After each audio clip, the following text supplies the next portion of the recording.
Assalamu alaikum. Hi dear students, how are you? Hope you are well by the grace of Allah. I am also well. Welcome to our online class. I am Mohammad Imran Khan, assistant teacher of English, Angonia MLP High School. Today I am going to teach you the right form of verbs, is the conclusion part. So let's start our class. The right form of verb, the conclusion, the right form of verb.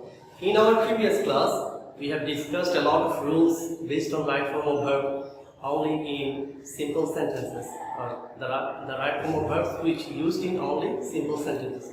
Today, I am going to discuss the right form of verbs which is used in complex sentences. So let's see the right form of verbs in complex sentences. The very first rule is that the conditional sentences. The condition of sentences. There are 4 conditions in English. When you use the right form of verb in conditional sentences, there are 4 conditions. Number 1 is zero condition. Number 2, first condition. Number 3, second condition. And now the last one is third condition. So let's see zero condition. Zero condition. Zero means the balance is zero. That means one part will be present indefinite and second part will be present indefinite. So let's see, if the if clause starts with present indefinite and the second clause will be present indefinite, but only 2 reasons, in 2 cases we use zero condition. What is the cases? Scientific truth, regular phenomenon. If the sentence is regarding scientific truth or regular phenomenon, we use the condition zero condition. So let's see an example of zero condition. If water cools, it turns into ice. If water cools, usually conditional sentence start with if. Conditional sentence starts with if. The zero condition first is present indefinite. If water cools, here it is present indefinite, the subject is third person singular, and here we use add or as or es in the verb. And in the second part or second portion of the sentence or second clause of the sentence, this is also present indefinite tense. In the present indefinite tense, as subject is singular, and we add as or es with the verb. We use add as or es with the verb. So first part is present indefinite, second part is also present indefinite. We use the condition only in scientific truth. If you see the sentences, if water cools, it turns into ice. You can prove it scientifically. You can prove it by experiment. Another sentence can be given: if water boils, it turns into vapor. If water boils, it turns into vapor. It is also can be experimented or can be examined or can be proved by scientifically.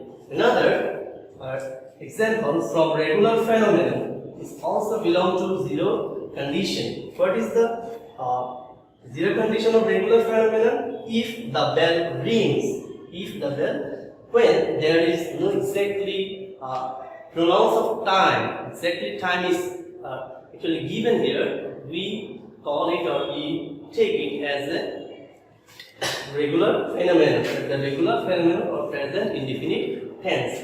So if the bell rings, it is also present indefinite tense. The students go, it is also present indefinite tense. The first portion of our first clause is zero condition. In zero condition, first clause is present indefinite tense and second clause will be present indefinite tense. So this is all about in zero condition. Let's go to first condition. What is the condition of first condition? First condition is that if the if clause is present indefinite, if the very first clause or if clause is present indefinite tense, the second clause will be future indefinite tense.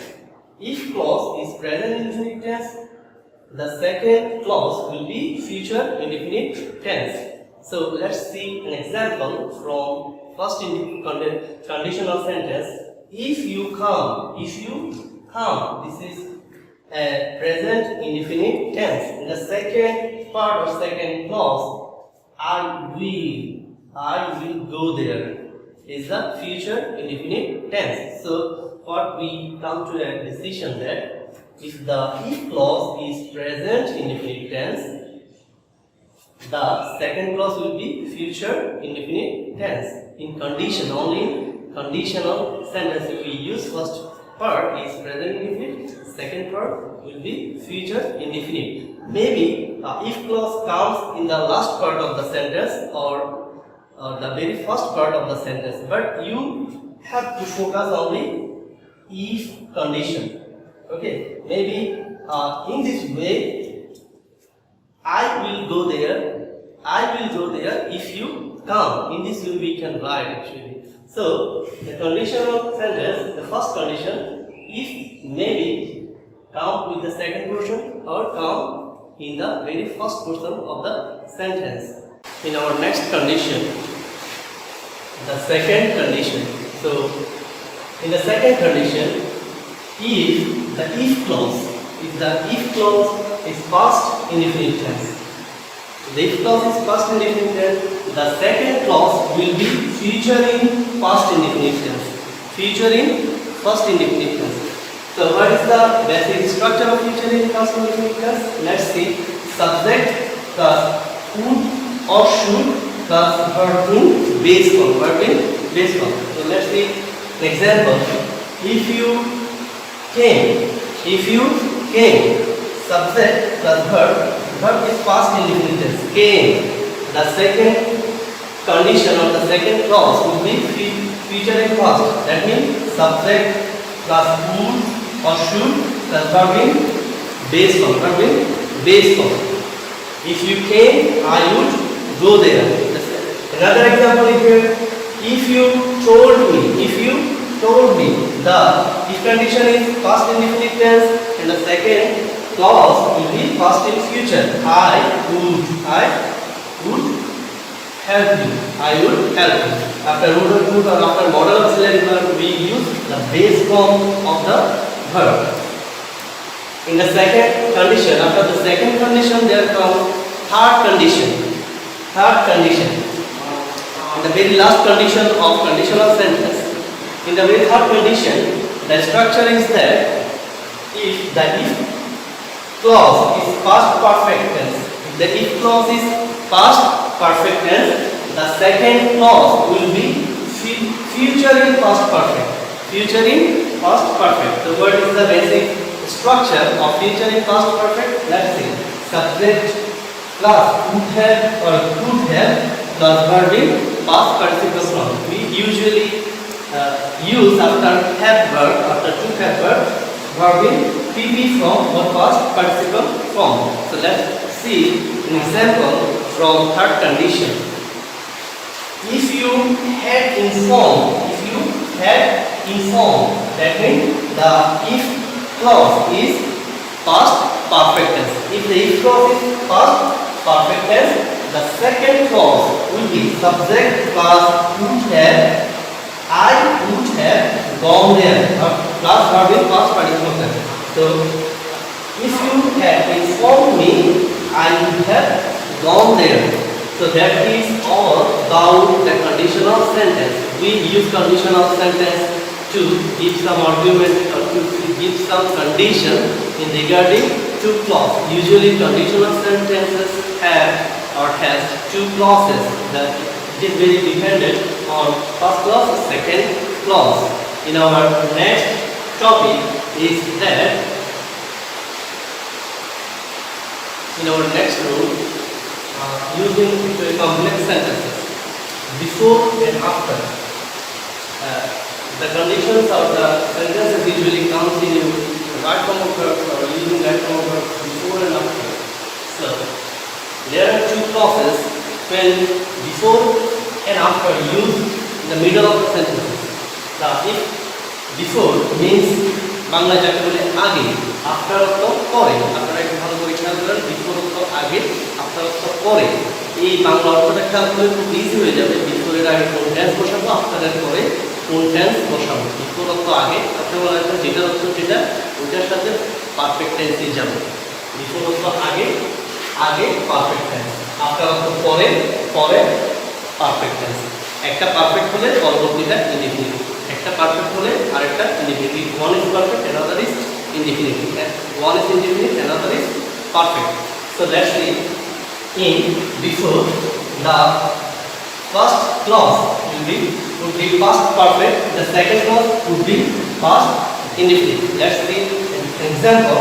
The patient had died. The patient had died before.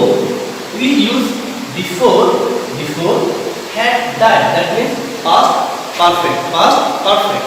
And if the before clause is past perfect tense, the second clause will be past indefinite. The doctor came. The doctor came. So, what have you understand that in before the previous clause is past perfect and the second clause will be past indefinite. In after clause, after means pore. In after clause, the first clause is past indefinite, the second clause will be past perfect. So let's see an example. The patient died. The patient died after. That means after the after clause we use perfect. The doctor had come. The doctor had come. The patient died after the doctor had come. Okay, that is all for today. You will examine the conditional sentence or the right form of verbs at your home, and you can exercise through your books, and hope it will be very beneficial for you. That's all for today. Thank you very much for being with us.